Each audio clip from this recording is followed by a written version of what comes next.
Jio academy YouTube চ্যানেলে তোমাদের স্বাগত। আজ যে মাধ্যমিক পরীক্ষা হয়ে গেল তার ভূগোল প্রশ্নের আমরা উত্তরগুলো আজকে আমরা মিলিয়ে নেব। ১ নম্বর প্রশ্নের এবং এসএকিউ, এমসিকিউ যে প্রশ্নগুলো দেওয়া ছিল সেগুলোর উত্তর আমরা সঠিকভাবে মিলিয়ে নেব এবং দেখব ক নম্বর পাচ্ছি। আমাদের চ্যানেলে যে সাজেশনগুলো দেওয়া হয়েছিল সেই সাজেশন থেকে প্রায় ৯০ থেকে ৯৫% প্রশ্নের উত্তর বা প্রশ্ন পরীক্ষাতে চলে এসেছে। তাই ভবিষ্যতে তোমরা যদি ভূগোল নিয়ে পড়তে চাও তাহলে অবশ্যই তোমাদেরকে এই চ্যানেলটার সঙ্গে যুক্ত থাকতে হবে। তাহলে তোমাদের ভূগোল বিষয়ে বিভিন্ন সমস্যার সমাধান করে দেওয়া হবে। তবে আজ বেশি কথা না বলে প্রথমেই যে প্রশ্নটা সম্বন্ধে আজকে জানবো সেটা হচ্ছে তোমাদের দেওয়া ছিল ১ নম্বরের প্রশ্ন, একটি বহির্জাত প্রক্রিয়ার উদাহরণ হলো, এটা হয়ে যাবে ঘয়ের আবহবিকার।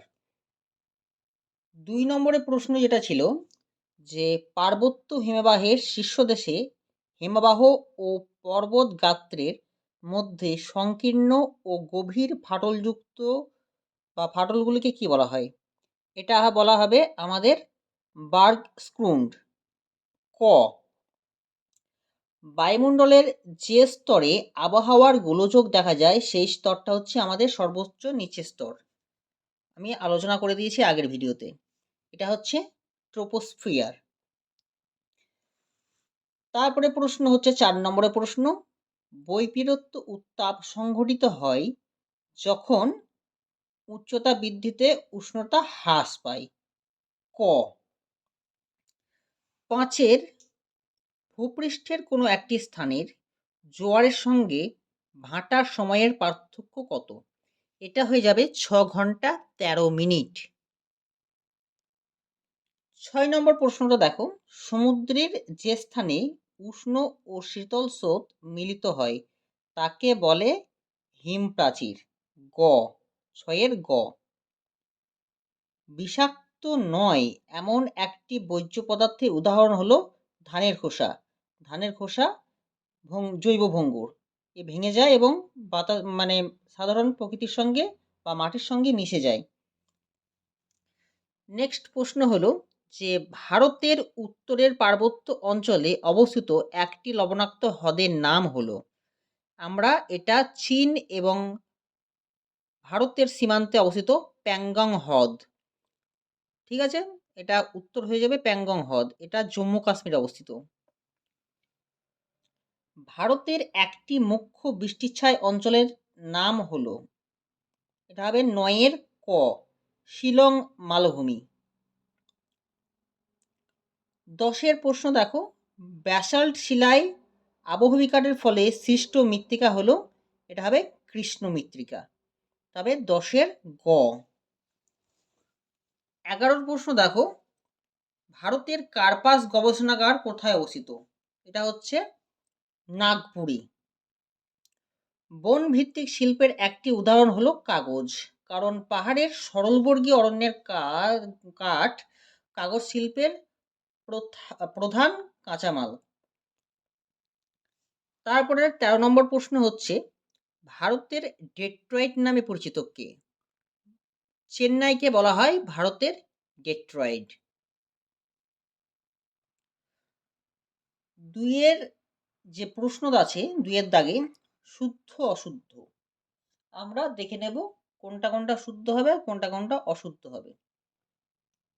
প্রশ্নের মার্ক হচ্ছে 2.1.1, নদীর উৎস অঞ্চলে ধারণ অববাহিকা সৃষ্টি হয়, এটা হবে শুদ্ধ বা টি। ২য় নম্বর হচ্ছে ঝুলন্ত উপত্যকা নদীর ক্ষয়কার্যের ফলে গঠিত হয়, এটা টোটালি ভুল। এটা আমি আগের তোমাদের সাজেশনে বলে দেওয়া হয়েছে। সমুদ্র বায়ু সন্ধ্যাবেলায় প্রবাহিত হয়, এটা আমরা জানি স্থলবায়ু এবং জলবায়ু, আমার ভিডিও করা আছে। হিমালয়ের ২টি উল্লেখযোগ্য উদ্ভিদ হলো গরান ও গোলপাতা, কারণ গরান গোলপাতা জানি আমাদের ম্যানগ্রোভ অরণ্যের উদ্ভিদ, তাই এটা মিথ্যা। গোদাবরী নদীর গোস্ত উপত্যকার মধ্য দিয়ে প্রবাহিত হয়, এটা হচ্ছে মিথ্যা বা অশুদ্ধ। গোদাবরীটা হচ্ছে দক্ষিণ ভারতের নদী, যেটা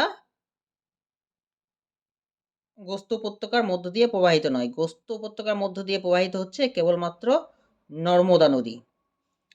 আর্সেনিক একটি বিষাক্ত বর্জ্য পদার্থ, এটা শুদ্ধ। কারণ আর্সেনিকের ফলে মানুষের বিভিন্ন যে ব্ল্যাক ফুট ডিজিজ, সেই রোগটা হয়ে থাকে। মহাকাশে প্রেরিত ভারতের প্রথম কৃত্রিম উপগ্রহের নাম অ্যাপেলো, এটা ভুল, এটা হবে আর্যভট্ট। এবার আমরা আসছি শূন্যস্থান পূরণ করো। 2.2.1 প্রশ্নের মান এখান থেকে শুরু হচ্ছে। প্রপাত কূপ সৃষ্টি হয় জলপ্রপাতের পাদদেশে, আমরা ছবিতে দেখেছি। বায়ুপ্রবাহ ও সমুদ্র স্রোত বিক্ষিপ্ত হয় কোরিওলিস শক্তির প্রভাবে, কি হবে কোরিওলিস। নিরক্ষীয় অঞ্চলে পরিচলন ধরনের বৃষ্টিপাত সংঘটিত হয়, এটা আমি অনেকবার অনেক ভিডিওতেই বলে দিয়েছি। শীতল ল্যাব্রাডর স্রোতের প্রভাবে নিউফাউন্ডল্যান্ডের অঞ্চলে শীতকালে তুষারপাত হয়।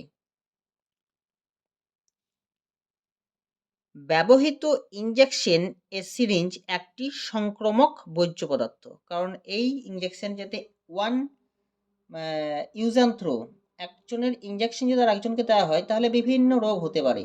বিশেষ করে HIV ধরনের যে ভাইরাসগুলো আছে সেগুলো খুবই স্প্রেড করে।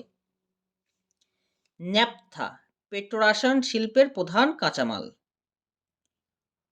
2011 খ্রিস্টাব্দের আদমশুমারি অনুসারে ভারতের সর্বনিম্ন জনঘনত্ব সম্পন্ন রাজ্য হচ্ছে অরুণাচল প্রদেশ।